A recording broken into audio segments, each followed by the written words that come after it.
कभी कभी हम अपने आश्रम के आंगन में अद्भुत कौतुक देखते हैं। भक्त भी दिख रहा है और उसके डलिया में भगवान भी दिख रहे हैं। तो भक्त को देख के तो प्रसन्नता, भक्त को प्रणाम करेंगे, बेचारे के पुण्य क्षीण होंगे, पर भगत की बैठी डलिया में ठाकुर जी को नमस्कार है। हम कहते हैं ठाकुर लिए घूम रहे हैं। हाँ महाराज, अरे घर छोड़ाते नहीं महाराज, घर कैसे छोड़े ठाकुर को अकेला। तो घर में तो और भी देवता रह गए, इष्ट देवता, कुल देवता, ग्राम देवता, वास्तु देवता। पर ये अच्छी बात है, मैं इसको अप्रिशिएट करता हूं, मैं इसकी निंदा नहीं कर रहा हूं। मुझे अच्छा लगा कि हम भगवान को साथ तो लेके निकले। संबल है ये, साहस की बात है। ऐसा आप कर रहे हैं तो गलत नहीं है, अपने साथ भगवान को लेके चल रहे हैं। प्रतीकात्मक है, एक सिंबॉलिक आश्रय है। अरे ठाकुर हमारे साथ है भाई, अच्छी बात। इंद्र ने कहा मेरे गुरु साथ चलेंगे, मैं अकेला नहीं जाऊंगा। गुरु जी को मनाया, गुरु जी आप साथ चलो। देवगुरु बृहस्पति ने कहा मुझे साथ क्यों लेके जाता है? बोले आपके बिना वो मानेंगे नहीं। मैं कोई बात कहूंगा, आपका आश्रय होगा, कार्य सिद्ध हो जाएगा। क्योंकि मुझे कोई विफलता हुई, मैं कोई योजना ना बना पाया, मैं युक्त कोई बात नहीं कह पाया, तो आप संभाल लेंगे। इसे देवगुरु बृहस्पति को साथ लेकर गए इंद्र और दधीच को मनाया कि आप अपने प्राण त्यागें, और दधीच से अस्थियां मांग ली। दधीच ने पूछा मैं प्राण कैसे त्यागूं? बोले सिंह के सामने चले जाइए,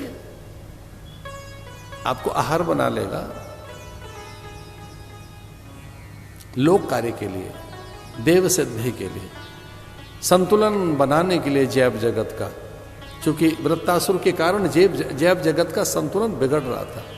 पवन प्राण के संतुलन बिगड़ रहे थे, जल और अग्नि का संतुलन बिगड़ रहा था, धरती और अंबर का संतुलन बिगड़ रहा था, पर्यावरणीय घटक सब टूट रहे थे, सभी के प्राण संकट में थे।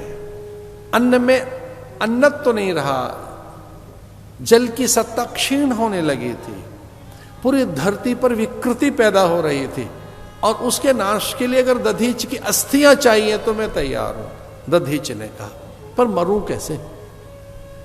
क्योंकि मेरी अस्थियां लेनी है तो ले लो।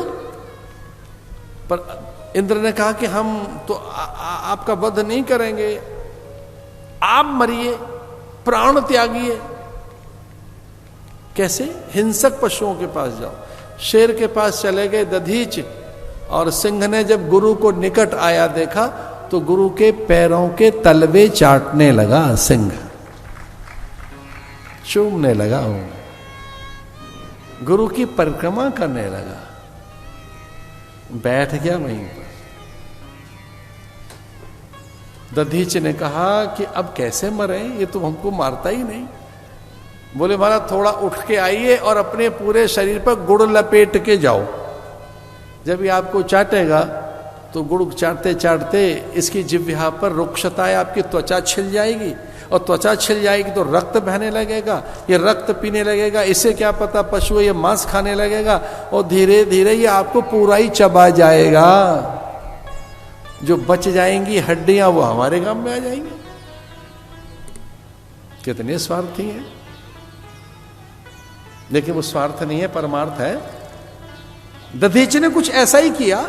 अहिंसा प्रतिष्ठायाम तस् सन्निधौ वैर त्याग, जैसा कि मैं निवेदन कर रहा था। अभी तो पता नहीं वो उस तरह के चित्र मिलते हैं कि नहीं, लेकिन जब हमारा बचपन था तो कैलेंडर का जमाना था, अच्छे अच्छे कैलेंडर, उसमें था करनी भरनी का कैलेंडर, कि गलत करोगे तो कैसे आपको यम का त्रास मिलेगा, वैतरणी कैसे पार करनी होगी। एक हमने बचपन में चित्र देखा, कैलेंडर देखा, उसमें बहुत सुंदर सा चित्र था। ऋषि बैठे हैं नदी के किनारे, और ऋषि के आसपास सभी हिंसक पशु बैठे हैं। शेर बकरी एक ही घाट पर पानी पी रहे हैं। शेर और बकरी एक घाट पर, एक ऐसा घाट तो भैया ज्ञानी महापुरुष ही बना सकते हैं कि उस घाट पे सभी आकर बैठ जाए।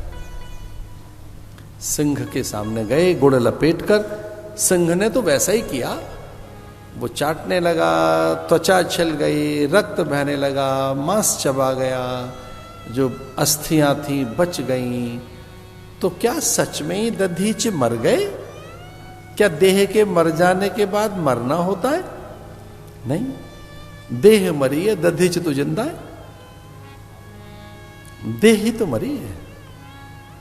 अब दधीच के प्राण ही तो उखड़ गए देह में से, पर दधीच तो यथावत है। उनका सत्य, उनका अस्तित्व तो है। जब उन अस्थियों को लेकर गए तो वृत्तासुर हिल गया, इतना त्याग देखकर, ऐसा अद्भुत बलिदान देखकर, और वो घिर पड़ा चरणों में। कह रहे इंद्र, तेने ऐसे अकारण एक ऋषि का शरीर